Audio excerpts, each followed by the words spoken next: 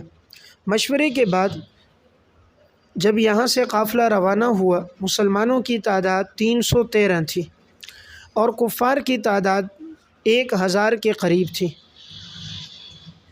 ابو سفیان یہ لشکر لے کر آ رہا تھا، قافلہ ابو سفیان کے پاس تھا، تو اس نے ایک تیز رفتار گھوڑ سوار کو ابو جہل کی طرف مکہ میں بھیجا اور مکہ کے لوگوں کو پیغام دیا کہ جلدی آؤ اور اپنے قافلے کی مدد کرو، یعنی تمہارا یہ جو تجارتی قافلہ ہے کہیں لٹ نہ جائے، مسلمان اس پہ حملہ نہ کر دیں۔ تو اس وقت 1000 کا لشکر ان کی مدد کے لیے آیا، تمام ساز و سامان کے ساتھ مسلح ہو کر وہ لوگ جنگ کے لیے آئے۔ اب ابتدا میں مسلمانوں کی جو جگہ تھی، چونکہ یہ نشیبی جگہ بھی تھی، یہاں مٹی زیادہ تھی تو دوڑتے وقت پاؤں مٹی میں پھنستے تھے، اور مسلمانوں کے پاس پانی والی جگہ بھی نہیں تھی، اور ابو سفیان جو قافلہ لے کر آئے تھے اور اسی طرح وہ لشکر جو آیا، یہ لوگ ایک کنارے پر آ گئے، سمندر کے کنارے پر، اور ان کے پاس جگہ بھی بڑی اچھی تھی، پانی بھی وافر تھا۔ تو اب مسلمانوں کی ایک تو تعداد کم 313، کفار کی تعداد 3 گنا زیادہ 1000، مسلمانوں کے پاس ہتھیار گھوڑے سواریاں بھی کم، ان کے پاس تمام سواریاں بھی زیادہ، تو اس وجہ سے وہ پریشان بھی ہو گئے، پانی بھی نہیں ہے اور جگہ بھی ہمارے پاس ریت والی ہے کہ یہاں لڑنا بھی بہت مشکل ہے، اور ان کے پاس جگہ بھی بڑی سخت ہے کہ اس میں پاؤں زمین میں پھنستے نہیں ہیں، آسانی سے انسان آگے بڑھ سکتا ہے۔ تو آگے بات آئے گی، اب اللہ رب العزت کی طرف سے مدد آئی، اللہ تعالیٰ نے تیز بارش برسائی، جو مٹی والی جگہ تھی وہ جگہ بالکل سخت ہو گئی، اور تیز بارش کی وجہ سے مسلمانوں نے اپنے لیے پانی کا ذخیرہ بھی جمع کر دیا، اور کفار کی جو جگہ تھی وہاں کیچڑ بن گیا، وہ پہلے سے سخت جگہ تھی، پانی زیادہ ہوا تو کیچڑ ہو گیا ان کے لیے۔ پھر اللہ تعالیٰ نے مسلمانوں پر غنودگی طاری کر دی، اور جیسے غنودگی آئی ان سب کو سکون مل گیا، تھوڑی دیر کے بعد جب یہ اٹھے تو سارے حشاش بشاش تھے، اور ادھر اللہ نے کافروں کے دل میں رعب اور دبدبہ ڈال دیا، اور اللہ نے مدد کے لیے جب حضور اور صحابہ نے دعا فرمائی تو اللہ تعالیٰ نے ابتدا میں مدد کے لیے 1000 فرشتے اتارے، اور پھر 3000 فرشتے اللہ رب العزت نے اتارے، اور وعدہ کر دیے کہ اگر ان کے پاس کرز بن جابر کا لشکر پیچھے سے آئے گا ان کی مدد کے لیے تو اللہ تعالیٰ پھر تمہاری مدد کے لیے 5000 کا لشکر اتار دے گا، جیسا کہ بات سورہ آل عمران میں گزر چکی ہے۔ تو اب یہ وہی واقعہ بدر کا بیان ہو رہا ہے، تو یہاں بیان فرمایا کہ آپ کے رب نے جیسا کہ آپ کو نکالا، تو میں نے عرض کیا تھا کاف تعلیلیہ ہے، بوجہ اس کے کہ تیرا رب نے تجھے نکالا تمہارے گھر سے حق کی خاطر، یعنی آپ کی ہجرت حق کے لیے ہوئی ہے، مال دولت کے لیے نہیں ہوئی، دین کی سربلندی اور اعلاء کلمت اللہ کے لیے۔ اور یقیناً ایمان والوں کی ایک جماعت البتہ اس کو ناپسند کر رہی تھی، ناپسند کرنا بوجہ قلت عدد و قلت سامان، یعنی بعض صحابہ کی رائے یہ تھی کہ کیسے مقابلہ ہوگا، ہماری تعداد بھی کم ہے اور ہمارے پاس ہتھیار اور ساز و سامان بھی کم ہے۔ گویا کہ وہ لوگ آپ سے حق کے معاملے میں جھگڑ رہے تھے، بعد اس کے کہ حق واضح ہو گیا، گویا کہ انہیں ہنکایا جا رہا تھا موت کی طرف، اور وہ موت کو اپنی نظروں سے دیکھ رہے ہوں، یعنی ان صحابہ کی حالت ایسی تھی، وہ آپ سے بعض ایسے الجھنے لگے گویا کہ انہیں موت کی طرف ہنکایا جا رہا ہے، یعنی وہ سمجھے کہ ہماری موت یقینی ہے، کہ دشمن کی تعداد 3 گنا زیادہ، تمام ہتھیار ساز و سامان ان کے پاس اور ہمارے پاس کچھ بھی نہیں، تو گویا وہ یہ سمجھ رہے تھے کہ اب ہمارا مرنا یقینی ہے اور ہم موت کو اپنی نظروں سے دیکھ رہے ہیں۔ وَإِذْ يَعِدُكُمُ اللَّهُ إِحْدَى الطَّائِفَتَيْنِ، دوسری علت، اور جب وعدہ کیا تم سے اللہ نے 2 جماعتوں میں سے ایک کا، نیچے لکھیں العیر او النفیر، العیر او النفیر، یعنی ابو سفیان کا قافلہ یا ابو جہل کا لشکر۔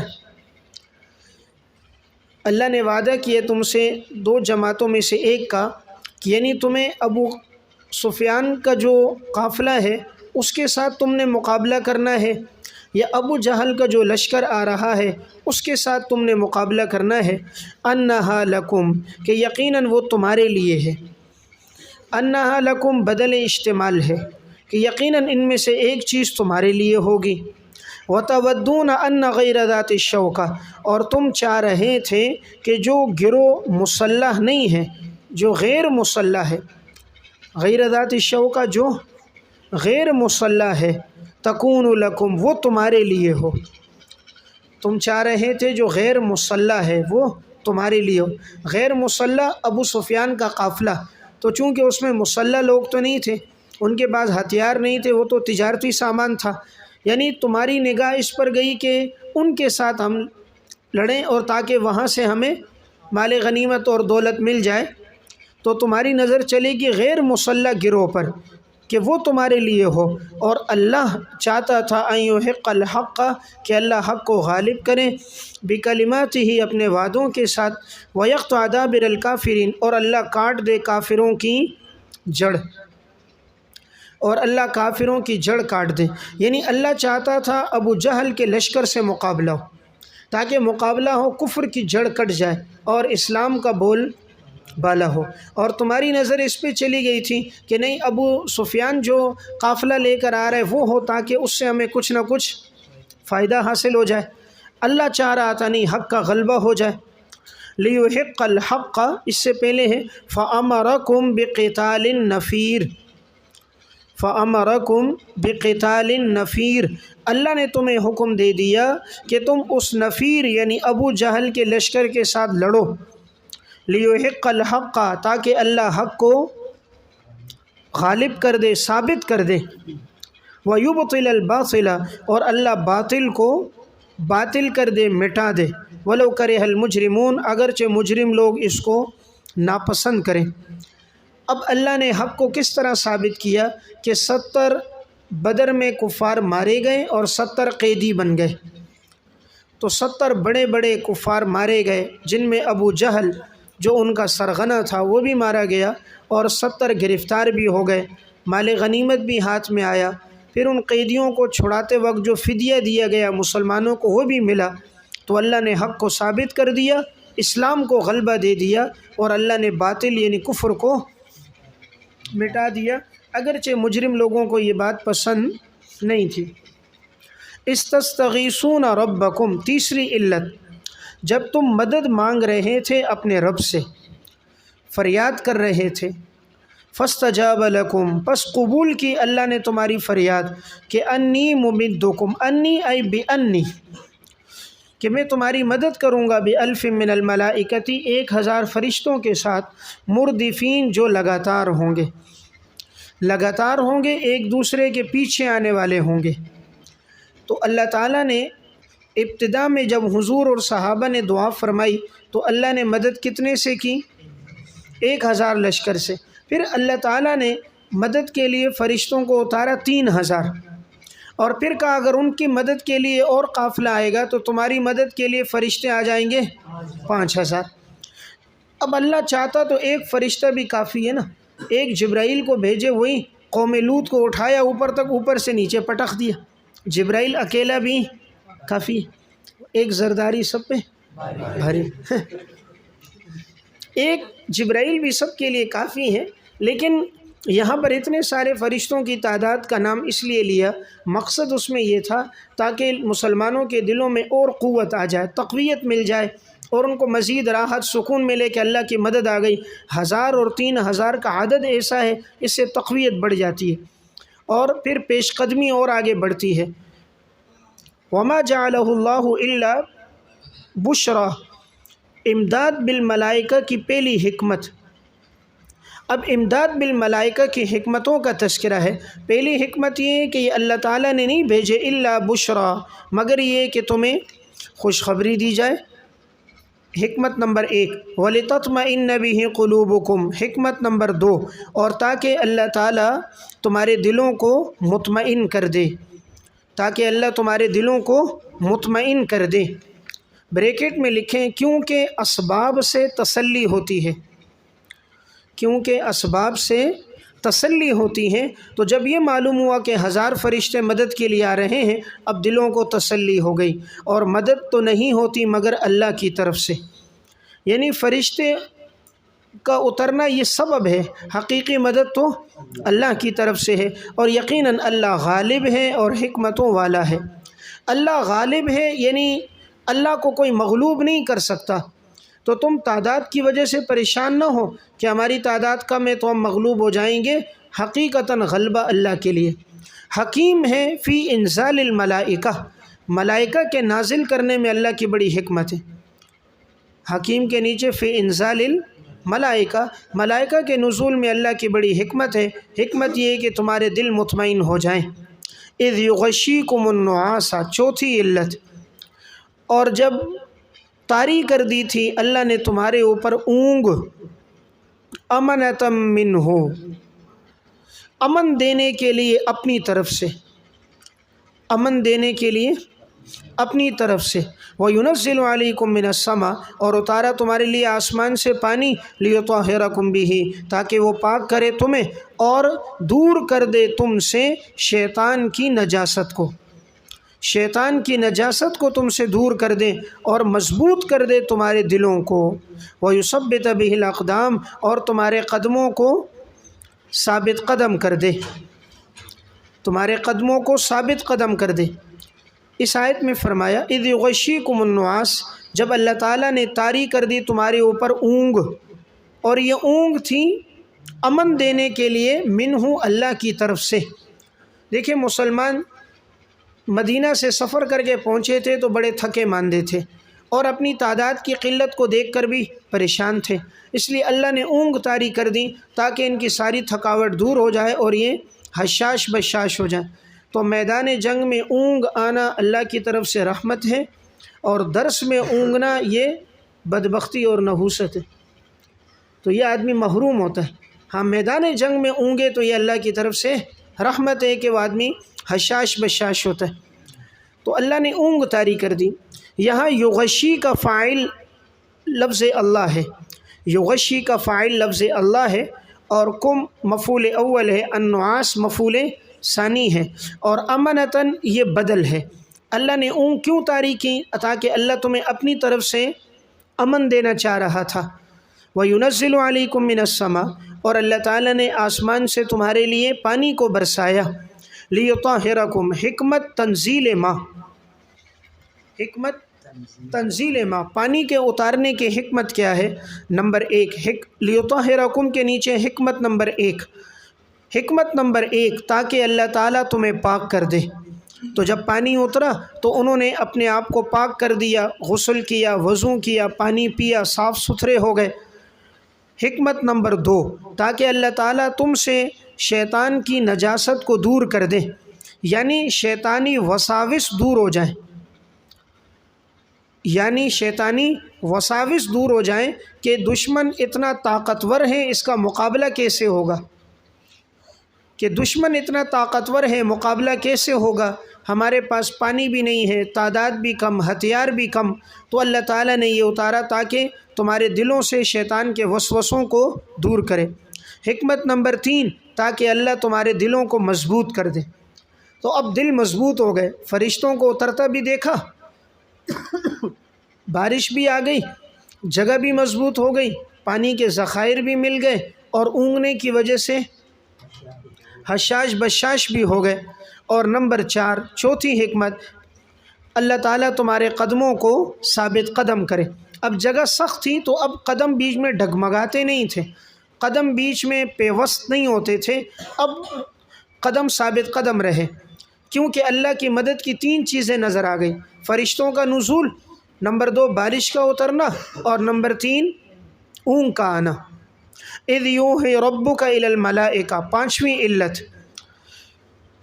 جب وحی کر رہا تھا تیرا رب فرشتوں کی طرف، انی معکم، کہ یقیناً میں تمہارے ساتھ ہوں، فثبتوا الذین آمنوا، ثابت قدم رکھو ان لوگوں کو جو ایمان لائے، ثابت قدم رکھو ان لوگوں کو جو ایمان لائے، یہ ترجمہ لکھو، ثابت قدم رکھو ان لوگوں کو جو ایمان لائے۔ سألقی فی قلوب الذین کفروا الرعب، ان قریب میں ڈال دوں گا کافروں کے دلوں میں رعب، ان قریب میں ڈال دوں گا کافروں کے دلوں میں رعب۔ فضربوا فوق الاعناق، پس مارو ان کی گردنوں پر، اور مارو ان کے بنان جوڑوں پر، جوڑ پورے، بنان لغوی تو کہتے ہیں انگلیوں کے پوروں کو، مراد کیا ہے؟ جوڑوں کو، ہر جوڑ پہ مارو ان کو۔ دیکھیں یہاں اللہ تعالیٰ نے فرمایا کہ میں نے فرشتوں کی طرف وحی کی مراد کیا ہے؟ یعنی فرشتوں سے کہا کہ تم ایمان والوں کی ہمت کو بڑھاؤ، ایمان والوں کی ہمت اور ایمان میں اضافہ کرو، کہ ان سے کہہ دو کہ انی معکم، کہ میں تمہارے ساتھ ہوں۔ اب اللہ جس کے ساتھ ہو اس کو کوئی شکست نہیں دے سکتا، اس لیے کہ تمام اسباب کا پیدا کرنے والا مسبب الاسباب رب العالمین اس کے ساتھ ہے، تو اس کو کون شکست دے گا؟ تو کہا ایمان والوں کو خبر دو میں تمہارے ساتھ ہوں، پس تم ثابت قدم رکھو ان لوگوں کو جو ایمان لے کر آئے۔ سألقی فی قلوب الذین، اس کے نیچے یہ انی معکم کا بیان ہے، انی معکم کا بیان ہے کہ میں تمہارے ساتھ ہوں، کس طرح کہ میں کفار کے دلوں میں ڈال دوں گا رعب۔ دیکھیں جنگیں جو لڑی جاتی ہیں وہ ہتھیاروں سے نہیں جذبوں سے لڑی جاتی، جنگیں ہتھیاروں سے لڑی جاتی نہیں ہے بلکہ جذبوں سے۔ اب ہتھیار تو دشمن کے پاس سارے تھے لیکن اندر سے بزدل تھے، اس لیے ہر کافر بزدل ہوتا ہے اور ہر مومن طاقتور ہوتا ہے، کیونکہ مومن اللہ پر ایمان رکھتا ہے اور اللہ سب سے زیادہ طاقتور ہے، اور کافر ایمان رکھتا ہے اپنے مٹی کے بنائے ہوئے خدا پر، جس کو ایک تھپڑ مارو تو وہ گر گیا، جس کا خدا کمزور وہ بھی کمزور۔ تو ضعف الطالب والمطلوب، تو طالب بھی کمزور ہے اور مطلوب بھی کمزور ہے، تو مسلمانوں کا خدا طاقتور ہے، اس لیے مسلمان کا ایمان طاقتور ہوتا ہے، اس لیے وہ بم باندھ دیتا ہے، بم باندھ کے گھس جاتا ہے۔ آج تک کوئی کافر آپ نے نہیں دیکھا جس نے خود کا حملہ کیا۔ کافر تو لڑتا پیسے کے لیے، وہ تو تنخواہ کے لیے لڑتا ہے، مسلمان لڑتا ہے شہادت کے لیے، کہ مارا گیا تو شہید، لوٹ کر آیا تو غازی، ہر دو صورتوں میں اس کا مقام اور مرتبہ ہے۔ تو مسلمان تو لڑتا ہی موت کے لیے ہے، تو اس وجہ سے ایمان والوں کو شکست نہیں ہوتی، جب بھی ہوتی ہے مسلمان دھوکہ دیتا ہے۔ آپ دیکھو ٹیپو سلطان شہید ہوا، نواب سراج الدولہ ہوا، یا میر سید احمد شاہ اسماعیل شہید بالا کوٹ میں، مسلمانوں نے دھوکہ دیا۔ مسلمان اگر خود غداری نہ کریں، اللہ نے ایمان میں بڑی طاقت رکھی ہے، کفر ان کا مقابلہ نہیں کر سکتا۔ تو اللہ تعالیٰ نے فرمایا کہ میں کفار کے دلوں میں ڈال دوں گا رعب ڈالوں گا، یہ آگے نہیں بڑھیں گے، پیچھے پیچھے ہٹیں گے۔ اس لیے میدان جنگ میں ہر کافر پیچھے پیچھے ہوتا ہے کہ بھائی میں بچ جاؤں دوسرا مارا جائے۔ فَاضْرِبُوا فَوْقَ الْأَعْنَاقِ، اب اللہ تعالیٰ نے فرمایا میدان جنگ میں گپ شپ نہیں کرنی ہے، مارو ان کی گردنوں پہ، مارو ان کی گردنوں پہ، اور مارو ان کے جوڑوں پر۔ یہاں لفظ آیا پوروں پہ مارو نا، یہ انگلی کے پور اگر زخمی ہو جائے نا، پھر انسان تلوار نیزہ ہاتھ میں نہیں پکڑ سکتا۔ دیکھیں اگر یہ زخمی ہو نا، آپ قلم بھی نہیں پکڑ سکتے لکھنے کے لیے، چیز جائے کہ آپ تلوار پکڑ کے مقابلہ کرو گے، تو یہ بڑی اہم چیز ہے، انگلیوں کے پورے۔ تو کہا ان پوروں پہ مارو، یہ زخمی، جب یہ زخمی ہو گئے تو ہاتھ موجود ہوگا پھر بھی کچھ کر نہیں سکتا، تو معلوم ہوا اصل علت تلاش کر کے اس کو مارو، یا گردن پہ مارو، جب گردن نہیں ہو کہ باقی دڑ ہو بھی تو پھر وہ کچھ بھی نہیں کر سکتا۔ انسان بغیر ہاتھ کے زندہ رہ سکتا ہے، بغیر ہاتھ کے، بغیر پاؤں کے، بغیر ان اعضاء کے، لیکن بغیر گردن کے نہیں رہ سکتا۔ تو اس لیے اللہ تعالیٰ نے کہا کافروں کی گردنیں مارو، اور مارو ان کے جوڑوں کو۔ ذالک بأنہم، سبب عذاب دنیاوی، سبب عذاب دنیاوی، ذالک مشار الی عذاب دنیاوی ہے۔ یہ عذاب دنیاوی کیوں ہے؟ بأنہم شاقوا اللہ، بسببیہ ہے، یقیناً اس وجہ سے کہ انہوں نے مخالفت کی اللہ اور اس کے رسول کی۔ ومن یشاقق اللہ، دستور خداوندی، اور جو مخالفت کرے گا اللہ اور اللہ کے رسول کی، یقیناً اللہ کی پکڑ پھر بہت سخت ہے۔ ذالکم مشار الی، نیچے عذاب، ذالکم یہ عذاب ہے، فذوقوہ پس تم اس کو چکھو، فذوقوہ اس کے نیچے لکھیں فی الدنیا، تم چکھو یہ عذاب دنیا میں۔ اس کے بعد وَاعْلَمُوا أَنَّ لِلْكَافِرِينَ عَذَابَ النَّارِ، وَاعْلَمُوا معذوف ہے، جان لو کہ یقیناً کافروں کے لیے جہنم کا عذاب ہوگا۔ یا ایہا الذین آمنوا، مضمون ثانی قوانین جہاد۔ مضمون ثانی قوانین جہاد، یہاں سے جہاد کے قوانین کا بیان ہو رہا ہے۔ تو یا ایھا الذین آمنوا، پہلا قانون جہاد، اے ایمان والو، اذا لقیتم الذین کفروا، جب تمہاری مٹھ بھیڑ ہو، جنگ ہو کافروں سے، زحفاً تو اکٹھے ہو کر لڑو، زحفاً اکٹھے ہو کر آمنے سامنے ہو کر لڑو، فلا تولوہم الادبار، نہ تم پھیرو ان سے اپنی پیٹھیں، تم ان سے اپنی پیٹھیں اور اپنی پشت نہ پھیرو، وَمَن يُوَلِّهِمْ يَوْمَئِذٍ، پس جو پھیرے گا ان سے اپنی پیٹھ اس دن، وَمَن يُوَلِّهِمْ يَوْمَئِذٍ دُبُرَهُ، جو پھیرے گا اس دن دبرہ اپنی پیٹھ۔ اب آگے دیکھیں، فقد باء بغضب من اللہ، پس یقیناً وہ لوٹے گا اللہ کے غصے کے ساتھ، ومأواہ جہنم، اور اس کا ٹھکانہ ہوگا جہنم، وبئس المصیر، اور یہ بہت برا ٹھکانہ ہے۔ اب گویا جو آدمی میدان جنگ میں پیٹھ پھیرے گا اس کی سزا یہ ہے کہ اللہ اس سے ناراض ہوگا، ٹھکانہ اس کا جہنم ہوگا، اور یہ بہت برا ٹھکانہ۔ اب میدان جنگ میں دو صورتوں میں پیٹھ پھیرنا جائز ہے، دو صورتیں کون سی ہیں؟ استثناء، الا متحرفا لقتال، مگر یہ ہے کہ جنگی چال کے واسطے ایسا کر رہا ہو، جنگی چال کے واسطے، اردو میں ترجمہ ہوتا ہے پھینترا بدلنے کے لیے، پھینترا بدلنے کے لیے، اس لیے میں نے مقصودی ترجمہ کیا، جنگی چال کی وجہ سے ایسا کر رہا ہو، او متحیزا الی فئۃ، یا اپنی کسی جماعت کے پاس پناہ لینے والا ہو، پناہ لینے والا ہو، الی فئۃ، اپنی کسی جماعت کے پاس، تو پھر اس کے لیے جائز ہے۔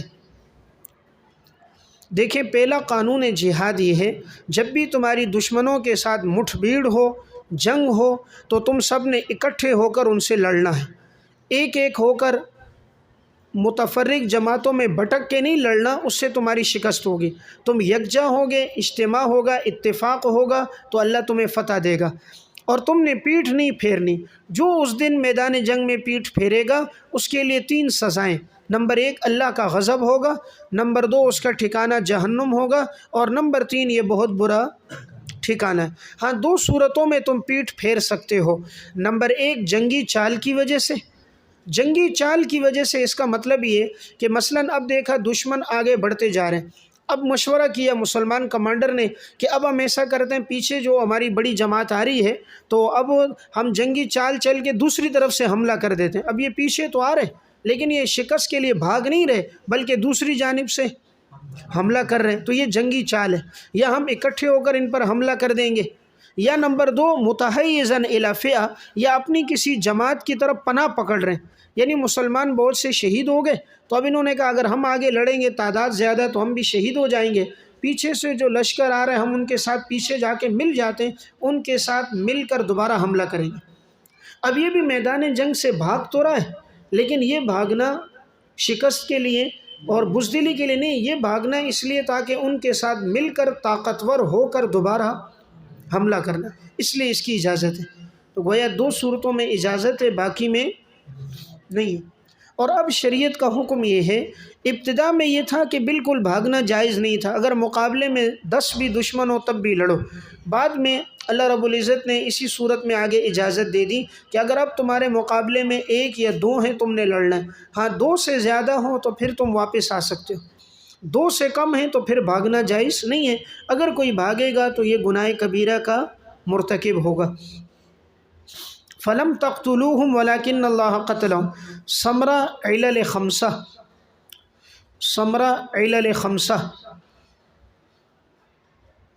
فَلَمْ تَقْتُلُوهُمْ، پس تم نہیں ان کو قتل کر رہے تھے مگر اللہ ان کو قتل کر رہا تھا، وَمَا رَمَيْتَ إِذْ رَمَيْتَ، اور آپ نے نہیں پھینکا ان کی طرف جو آپ نے پھینکا، وَلَكِنَّ اللَّهَ رَمَى، لیکن اللہ نے ان کی طرف پھینکا۔ رما کے بعد عبارت معذوف ہے، فعل ذلك لیمحق الکافرین، فعل ذلك لیمحق الکافرین، اللہ نے یہ اس لیے کیا تاکہ اللہ کافروں کو مٹا دے، ولیبلی المؤمنین منہ بلاء حسنا، اور تاکہ اللہ تعالیٰ نوازے ایمان والوں کو اچھے انعام کے ساتھ، بلاء حسنا، اچھے انعام کے ساتھ، یقیناً اللہ سننے والا اور اللہ جاننے والا ہے۔ ذالکم وان اللہ، ذالکم کے بعد عبارت ہے فذوقوہ، ذالکم فذوقوہ واعلموا، پس تم لوگ چکھو اور جان لو کہ یقیناً موہن کید الکافرین، اللہ تعالیٰ کافروں کی چال کو، تدبیر کو کمزور کرنے والا ہے، اللہ کافروں کی تدبیر کو کمزور کرنے والا ہے۔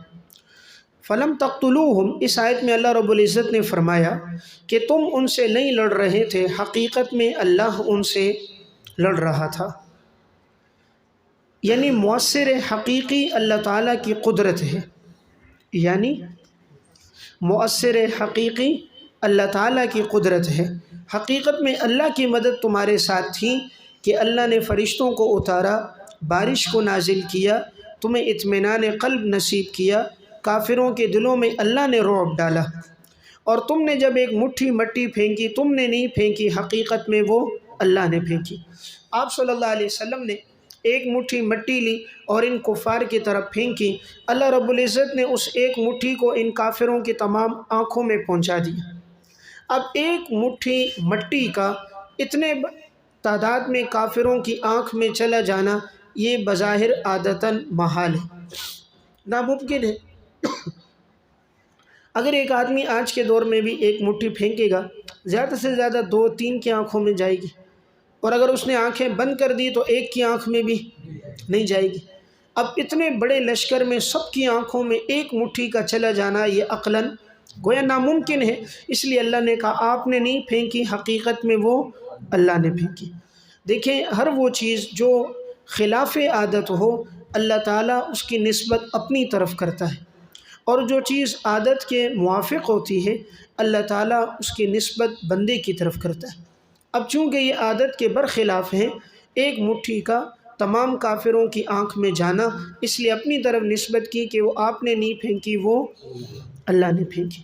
یہ اس طرح ہے جیسے انک لا تسمع الموتى، آپ مردوں کو نہیں سنا سکتے، یعنی یہ آپ کے اختیار میں نہیں ہے، مردوں کو اللہ سنائے گا۔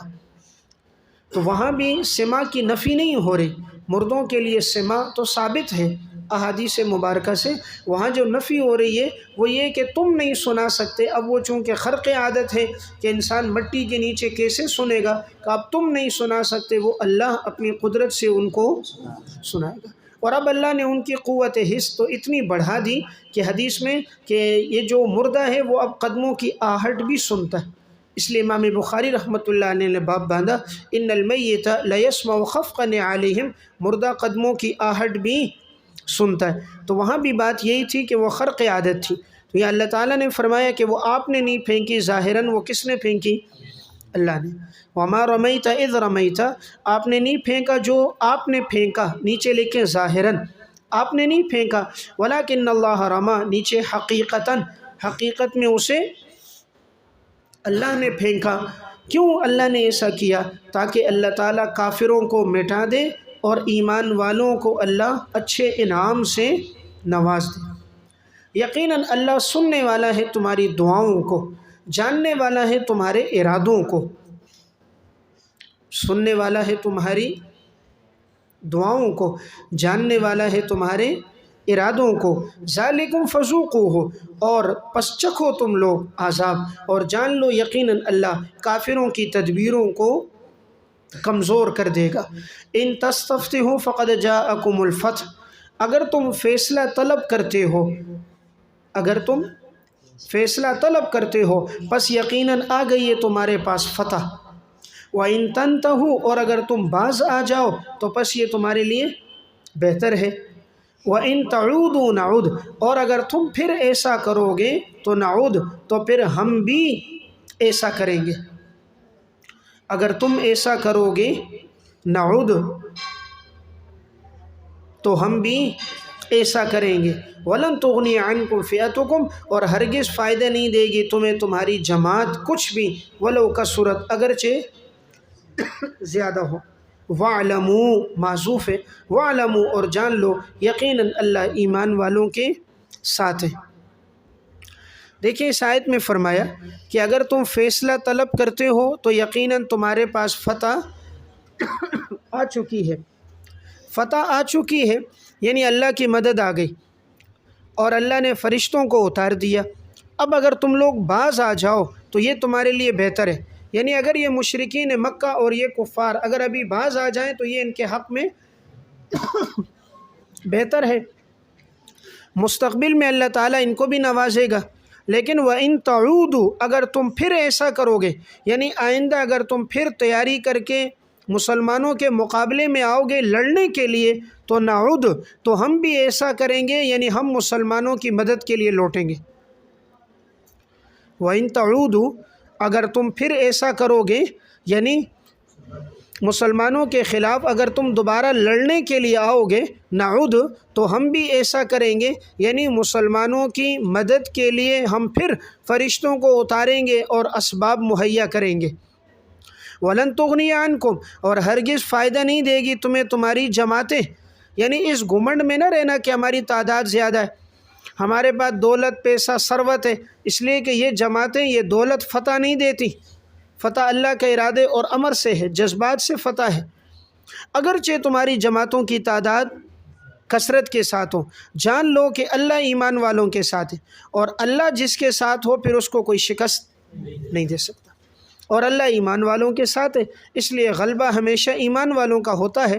کبھی وقتی طور پر اگر شکست ہو تو وہ عارضی ہوتی ہیں، اور وہ مسلمانوں نے خود ان ہدایتوں پر عمل نہیں کیا ہوتا، ان قوانین پر عمل نہیں کیا ہوتا، اس لیے عارضی طور پر شکست آ جاتی ہے، لیکن مستقبل